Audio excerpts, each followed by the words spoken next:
ನಮ್ಮ ತಂದೆಯವರು ರಾಜಕೀಯ ಸಂಧ್ಯಾ ಕಾಲದಲ್ಲಿದ್ದಾರೆ ಅಂತ ಯತೀಂದ್ರ ಸಿದ್ದರಾಮಯ್ಯ ಹೇಳಿದರು. ಅದನ್ನ ವಿಪಕ್ಷಗಳು ಕೂಡ ಇವತ್ತು ಕಿಚಾಯಿಸಿದ್ವು ಸಿಎಂಗೆ. ರಾಜಕೀಯ ನಿವೃತ್ತಿ ಇಲ್ಲ, ಅಂತಹ ಪರಿಸ್ಥಿತಿನೂ ಬರಲ್ಲ, ರಾಜಕೀಯ ನಿಶಕ್ತಿ ಯಾವಾಗ್ಲೂ ಇಲ್ಲ ಅಂತ ಸಿಎಂ ಸಿದ್ದು ಸದನದಲ್ಲಿ ಇವತ್ತು ಘರ್ಜಿಸಿದ್ರು. ರಾಜಕೀಯ ನಿವೃತ್ತಿ ತೆಗೆದುಕೊಳ್ಳಲ್ಲ ಅಂತ ಸಂದರ್ಭ ಬರೋದಿಲ್ಲ, ರಾಜಕೀಯ ನಿಶಕ್ತಿ ಯಾವಾಗ್ಲೂ ಇಲ್ಲ ಅಂತ ಹೇಳಿ ಸಿಎಂ ಸಿದ್ದರಾಮಯ್ಯ ಮಾತನಾಡಿದ್ರು. ವಿಪಕ್ಷ ನಾಯಕ ಅಶೋಕ್ ಮಾತಿಗೆ ಸಿಎಂ ಸಿದ್ದು ಕೌಂಟರ್ ಕೊಟ್ರು.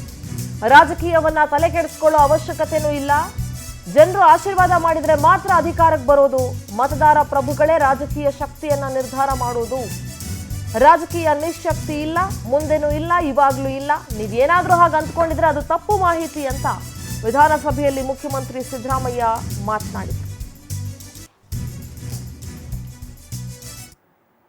ಈಗ ಶಕ್ತಿ ಬಂದಿದೆಯಾ ಸರ್ ನಿಮ್ಗೆ? ಶಕ್ತಿ ಬಂದಿದೆ ತಾನೇ? ಈಗ ಮಾತಾಡ್ಬೇಕು, 2 ಗಂಟೆ ಮಾತಾಡ್ತೀನಿ ಅಂತ ಹೇಳಿದ್ರೆ ಶಕ್ತಿ ಬಂದಿದೆ. ನನ್ಗನ್ಸುತ್ತೆ ನಿಮ್ಗೆ ರಾಜಕೀಯವಾಗೂ ಶಕ್ತಿ ಬಂದಿದೆ ಅಂತ ನನಗೆ ಅನ್ಸಿದೆ. ಈಗ ರಾಜಕೀಯವಾಗೂ ಶಕ್ತಿ ಬಂದಿದೆ, ನಿಶಕ್ತಿ ಹೋಗಿದೆ ಅಂತ ಅನ್ಸಿದೆ. ಆಯ್ತು, ನಿಮ್ಮ ಕಳೆ ನೋಡ್ತಾ ಇದ್ರೆ ಮೊನ್ನೆ 4 ದಿನ ಸ್ವಲ್ಪ ಯಾಕೋ ಸಪ್ಪಗಿತ್ತು, ನನ್ಗೇನೋ ರಾಜಕೀಯ ನಿಶಕ್ತಿ ಅನ್ಕೊಂಡಿದ್ದೆ. ಇವತ್ತು ಶಕ್ತಿ ಬಂದಂಗೆ ಕಾಣ್ತಾ ಇದೆ. ಶಕ್ತಿ ಉತ್ತರ ಕರ್ನಾಟಕ ಕಡೆ ತೋರಿಸ್ಬಿಟ್ಟು ಶಕ್ತಿ ಬಿಡುಗಡೆ ಮಾಡ್ತಾರೆ ಸಾಧ್ಯನೇ ಇಲ್ಲ. ರಾಜಕೀಯ ನಿಶಕ್ತಿ ಇದೆಯಲ್ಲ, ಅದು ಬರಲಿಕ್ಕೆ ಸಾಧ್ಯನೇ ಇಲ್ಲ. ಅಂತ ಅವಕಾಶಗಳಿಗೆ ಅವಕಾಶನೂ ಇಲ್ಲ, ಮತ್ತೆ ಅಂತ ಸಂದರ್ಭಗಳು ಬರೋದೂ ಇಲ್ಲ. ರಾಜಕೀಯ ನಿಶಕ್ತಿ ಇಲ್ಲವೇ ಇಲ್ಲ. ಶಾರೀರಿಕವಾದಂಥ ನಿಶಕ್ತಿಗಳು ಇರ್ತವೆ sir. Daily dinner party daily ನಡೀತಾ ಇದೆ ಸರ್. ಮಾನ್ಯ ಅಧ್ಯಕ್ಷ, ಇತ್ತೀಚೆಗೆ ನೀವು ರಾಜಕೀಯವಾಗಿ ನಿಶಕ್ತಿಯಾಗಿದ್ದೀರಿ ಅಂತ ಸಾರ್ವಜನಿಕ ಚರ್ಚೆ ಇರೋದು. ನಿಮ್ಮ ಆರೋಗ್ಯದ ನಿಶಕ್ತಿ ಬಗ್ಗೆ ಚರ್ಚೆ ಇಲ್ಲ, ರಾಜಕೀಯವಾಗಿ ನಿಶಕ್ತಿಯಾಗಿದ್ದೀರಿ ಅಂತ. ಸುನೀಲ್ ಕೂತ್ಗಳಪ್ಪ. ಈಗ ನೋಡಿ, ನಿಮ್ಮಲ್ಲಿ ಒಂದು ಮನವಿ ಏನಪ್ಪಾ ಅಂತಂದ್ರೆ, ಅಶೋಕ್ ಅವರು ಮಾತಾಡುವಾಗ ನಾನು ಒಂದು ಚಕಾರನು ಕೂಡ ಎತ್ತಲಿಲ್ಲ, ಮಧ್ಯ ಪ್ರವೇಶ ಮಾಡಲಿಲ್ಲ, ಕೂತ್ಕೊಂಡು ಕೇಳಿದ್ದೀನಿ. ನೀವು ದಯಮಾಡಿ ನಾನು ಮಾತಾಡುವಾಗ ಕೂತ್ಕೊಂಡು ಕೇಳಬೇಕು ಅಂತಕ್ಕಂಥದ್ದು ನಿಮ್ಮಲ್ಲಿ ಮನವಿ.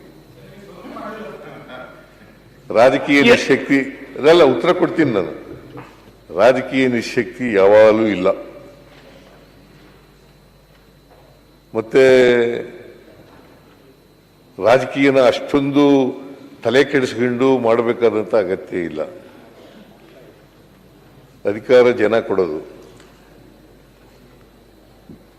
ಜನರ ಆಶೀರ್ವಾದ ಮಾಡಿದ್ರೆ ಮಾತ್ರ ನಾವು ಈ ಕಡೆ ಕೂತ್ಕೊಳ್ಳಲಿಕ್ಕೆ ಸಾಧ್ಯ ಆಗ್ತದೆ. ಜನ ಆಶೀರ್ವಾದ ಮಾಡಿದ್ರೆ ಆ ಕಡೆ ಕೂತ್ಕೋಬೇಕಾಗುತ್ತೆ. ಅಂತಿಮವಾಗಿ ಪ್ರಜಾಪ್ರಭುತ್ವದ ವ್ಯವಸ್ಥೆಯಲ್ಲಿ ಜನರೇ ಮಾಲೀಕರಲ್ವಾ, ಅವರೇ ಪ್ರಭುಗಳು. ಅವ್ರು ಏನು ಹೇಳ್ತಾರೆ ಹಂಗೆ ಮಾಡಬೇಕು. ನಾವು ಐಡಿಯಾಲಜಿ ಏನೇ ಹೇಳಿದ್ರು ಕೂಡ, ಕಾರ್ಯಕ್ರಮಗಳಲ್ಲಿ ಏನೇ ಹೇಳಿದ್ರು ಕೂಡ ಜನಗಳ ಮುಂದೆ ಅಂತಿಮವಾಗಿ ತೀರ್ಪಡೋರು ಯಾರು?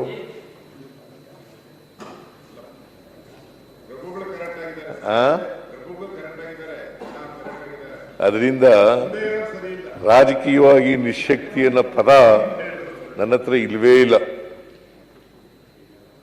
ರಾಜಕೀಯವಾಗಿ ನಿಶಕ್ತಿ ಯಾವಾಗಲೂ ಕೂಡ ಇಲ್ಲ, ಮುಂದೇನೂ ಕೂಡ ಇರೋದಿಲ್ಲ, ಹಿಂದೇನೂ ಕೂಡ ಇಲ್ಲ, ಈಗಲೂ ಕೂಡ ಇಲ್ಲ.